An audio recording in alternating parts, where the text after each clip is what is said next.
السلام عليكم ورحمة الله وبركاته. تعال بقى ما اوريكي انت بتاكلي من عندي ايه او بتبيعي ايه من عندي. تمام، تعال نبص اول على السمنة بتاعته كده، قولي بسم الله. ده مضاد حيوي، يعني لو حد تعبان ولا حاجة ياخد له معلقة ان شاء الله بفضل الله يبقى يعني صحته تبقى كويسة. خلاص خلاص تمام. اوريك اللحمة من جوه على عيني وعلى راسي. تعالى بس انت بتشتغلي في ايه وتسيبك من التليفون اللي هيوديك في داهية ده اهو، اللي بيودي ولا بيأخر. لا بيأخر والله صدقني. وايه وتشوفي انت هتشتغل ايه وهتدي العملاء بتوعك ايه. ده اقدم لك بفضل الله يعني افخم واجود انواع اللحم. تمام، بسم الله الرحمن الرحيم.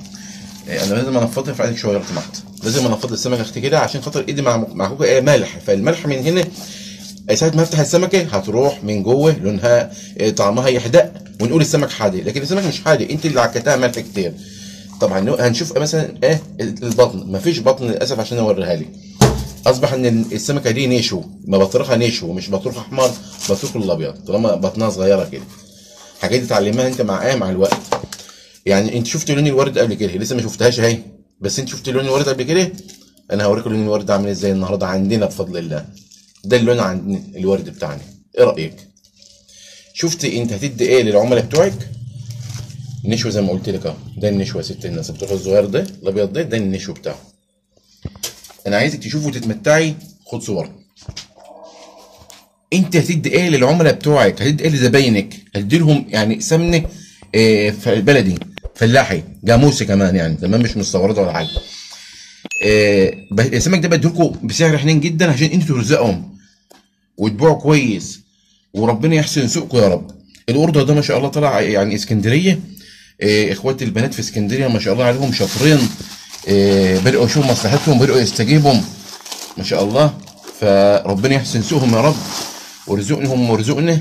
شايفين يا ولاد والله السمك يعني مش عارف امسكه في ايدي عامله ازاي، مش عارف امسك السمك. طبعا ده يا جماعه بيتوقف على جوده السمك قبل اي شيء. وروني لو سمحت انس الزيت كده اللي خارج منه. تمام، يعني السمك جوده ونظافه وخبره وصنعه. تمام، ما شاء الله تبارك الرحمن. يعني انتوا شايفين السمك عامل ازاي. ورا اخواتك يا ناس، ورا اخواتك البنات اللي هم ايه عايزين يشتغلوا زي بابا وياكلوا عيش بالحلال في بيتهم وهم قاعدين، لا يروحوا ولا يجوا.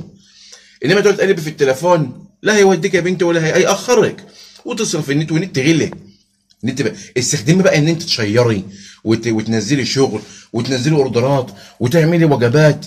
اخدمك اللي عايزه وجبه تعملي لها، اللي عايزه مثلا سليم تدي لها، اللي عاوز مخلي تخلي لها. عند السردين برضه درجه اولى نمره واحد. هفرجك على الوقت دلوقتي، هوريك كل حاجه عشان تبقى عارفه تاخديها من عند اخوك في الله احمد ابو رجب وتبيعوا ترزقي. طبعا هتقول لي يا ترى هيدوا لي مثلا ب 350 ولا هيدوا لي ب 300 ولا ب 280 ولا ب 250 ولا ب 240؟ هقول لك مفيش كلام من ده ولا 200 حتى و20. انا عايزك ان انت تشتغلي وترزقي وتدعي لي، بس تدعي لي ورزقي ورزقك على الله. خليك معايا موريك السردين هو هتروح في اي حته. طبعا بعد ما بخلص ميزان يا اولاد بعد زي ما انتم شايفين برش عليه كبشه الملح دي. يعني المفروض هم ان شاء الله مطلوب 20 كيلو. تعال نشوف ميزانهم كده، خلينا على 21 كيلو. تمام، كبشه الملح دي ما تجيش 100 جرام ولا 150 جرام اهي، شايفين اهي عشان الطريق. خلاص كده يا حبايب، بس ان شاء الله نقفل وبركوا برضه بقيه الشغل يعني. خليكم معايا. دي الخلول يا اولاد، هم الخلول اهي، دي الوسطانيه بتاعتنا. تمام، دي ان شاء الله بنباعها باسعار يعني رمزيه خالص بحق اللب. تمام، ربنا يحسن سوقهم ان شاء الله لصاحبتهم. خليكم معايا برضو. طيب يا حبايب اخوكم النهارده برضو جايين ايه احنا مع بعض في نفس الفيديو بتاع الفسيخ اهوني. السردين اهو، ده السردين بتاعنا، السردين الزبده القشطه مشخشخ ولا الفسيخ. طب انا هفتح لكم واحد يلا. انا عاوزكم بس تعرفوا ان احمد ابو رجب اخوكم ده بيعزكم في الله. ما ايه عاوز منكم ايه؟ عايزكم تاكلوا عيش بالحلال في مكانكم وتتسلوا كده. تمام، كانكم ايه بتلعبوا مع بعض جيمز. ده السردين يا حبيبي، اثبت انت وانا هتعامل انا. ده السردين يا حبايب بتاع احمد ابو رجب. تقدروا تقولوا يا اولاد ان هو زبده فلاحي بس يعني متنكر في سردين. اثبت انت بقول. تمام اهو يا حبايب صلاه النبي. ده السردين بتاعنا ما شاء الله زبده فلاحي. وببلاش بلاش بحق بتاع كابتشينو، مج كابتشينو من اللي انتوا بتشربوه على الكافيتيريا. تمام، تشتغلوا وترزقوا وتاكلوا عايش، واخدين بالكم.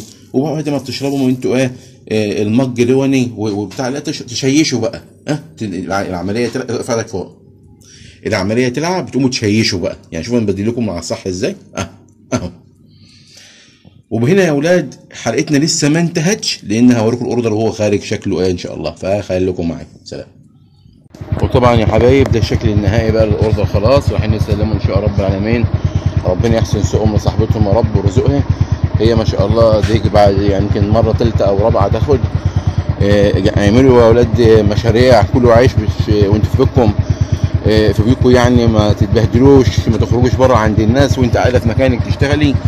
ما حدش له عندك حاجه وبتشيري وبتحط السعر اللي يعجبك، وان شاء رب العالمين ربنا بيجبر الخاطر، لان جبر الخاطر على الله مش على عبد. يعني كده كده هتبيعوهم وكده كده هترزقوا منهم. ربنا يوفقكم يا رب ويعيننا ان شاء الله، واعمل لكم الحلو كله، واشوفكم على خير.